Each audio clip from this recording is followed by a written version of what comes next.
গতকাল ইউটিউবে পরিবারের লোকজন দেখে মুম্বাই পুলিশ 106 জনকে আটক করেছে। তার মধ্যে বুবাই সর্দারকেও দেখতে পাওয়া যায়। এরপরই বুবাইয়ের পরিবারের লোকজন সবাইকে জানায়। পুলিশ প্রশাসনের সহ পরিবহনের প্রতিমন্ত্রী দিলীপ মণ্ডলের দ্বারস্থ হয়। এরপর সাংসদ অভিষেক ব্যানার্জি বিষয়টি জানার পর নির্দেশ দেয় তৃণমূলের একটি প্রতিনিধি দল মুম্বাইয়ের উদ্দেশ্যে যাবে। এরপর তৃণমূল কংগ্রেসের 4 সদস্য প্রতিনিধি দল রওনা দেয় আজ মুম্বাইয়ের উদ্দেশ্যে। আগামীকাল বিষ্ণুপুর থানা থেকে এক পুলিশ আধিকারিক মুম্বাইয়ের উদ্দেশ্যে রওনা দেবে। ওখানে কোথায় আছে তা খতিয়ে দেখা হবে। পরিবারের লোকজনদের কাতর আর্তনাদ সংবাদ মাধ্যমের কাছে। মুখ্যমন্ত্রী মমতা বন্দ্যোপাধ্যায় অভিষেকের কাছে তাদের ঘরের ছেলেকে যেন ঘরে ফিরিয়ে দেওয়া হয়। দেবাশিসের বাবার বক্তব্য, আর কোনোদিনও পশ্চিমবঙ্গ ছেড়ে অন্য কোনো রাজ্যে ছেলেকে পাঠাবো না।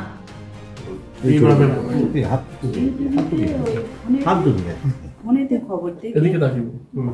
খবর দেখে তারপরে জানতে পারলাম যে আমাদের ছেলে আটকানো আছে। বাঙালি মানে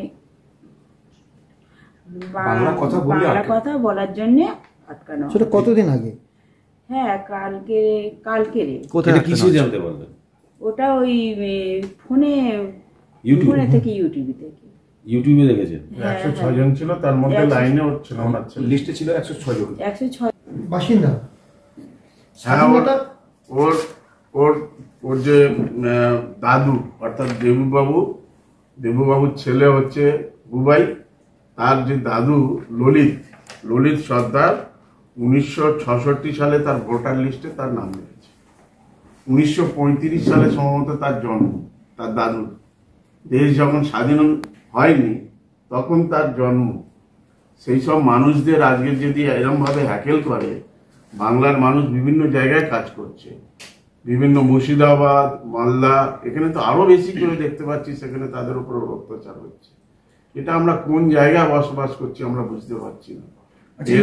ভাষাটা কি শুধুমাত্র বাংলা ভাষাকে টার্গেট করা হচ্ছে? সেই হিসেবেই দেখতে পাচ্ছি।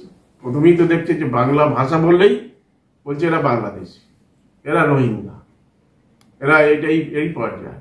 তার পরবর্তী সময় আমরা ডিপ টিভি একজন দেখতে পাচ্ছি, তাকে সবকিছু উলঙ্গ করার দেখা হচ্ছে। এরা কে? তখন যখন দেখলো যে অন্য, তখন তাকে ছেড়ে দেওয়া হলো, হিন্দু বলে তাকে ছেড়ে দেওয়া হলো। এটা কোন পর্যায়ে যাচ্ছে?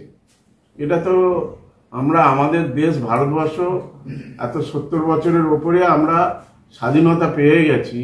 সেই অবস্থায় যদি আমাদের এই ঐক্যের মধ্যে ভারতবর্ষ, যেখানে সমন্বয়ের মধ্যে ভারতবর্ষ, যেখানে আমাদের সংবিধান সবার অধিকার, স্বাধীনতা, ভাষার কথা বলেছে, স্বামী বিবেকানন্দ যে কথাটা বলেছিলেন, আমাদের ভাষার অধিকার দিতে হবে, কথা বলার অধিকার দিতে হবে, খাদ্যের অধিকার দিতে হবে, এটা আমাদের স্বাধীনতা। সেই স্বাধীনতা সবাই যেন ভোগ করতে পারে এবং সবাই, আমার মুচি থেকে সবাই হচ্ছে আমাদের ভাই। তাহলে সেই জায়গায় ভারতবর্ষটাকে আমাদের প্রধানমন্ত্রী যিনি রয়েছেন, তিনি আজকে নরেন্দ্র মোদীজি, তিনি আজকে কেন চুপ করে আছেন? কেন তিনি বলতে পারছেন না যে এভাবে চলবে না? এটা ঐক্যবদ্ধ ভারতবর্ষ, এখানে আমাদের সংবিধান আমাদেরকে মানতে হবে। তাহলে সংবিধান কি তারা ভেঙে চুরমার করে দিতে চাইছে? আমাদের দেখতে পাচ্ছি নির্বাচন কমিশনার ওপরে যিনি বিচার ব্যবস্থা, সুপ্রিম কোর্ট, তাদেরকেও মানতে চাইছে না। তাহলে আমরা আজকে কোথায় যাব? এই জায়গাটা আজকে সবাই, আমাদের বাংলা যেভাবে স্বাধীনতার আন্দোলনে শুরু করেছিলেন, ঠিক সেইভাবেই মমতা বন্দ্যোপাধ্যায় আবার এই বাংলা ভাষা যাতে আমাদের স্বীকৃতি, এর সম্মান, মর্যাদা, এবং আমরা যারা বাঙালিরা, আমাদের সেই রবীন্দ্রনাথ ঠাকুরের সেই গানটাই আমাদের গাইতে হবে যে বাংলার প্রাণ, বাংলার মন, বাংলার ঘরে যত ভাই বোন, এক হোক এক হোক। আমাদের সেই কথাটাই বলতে হবে যে আমাদের মধ্যে যে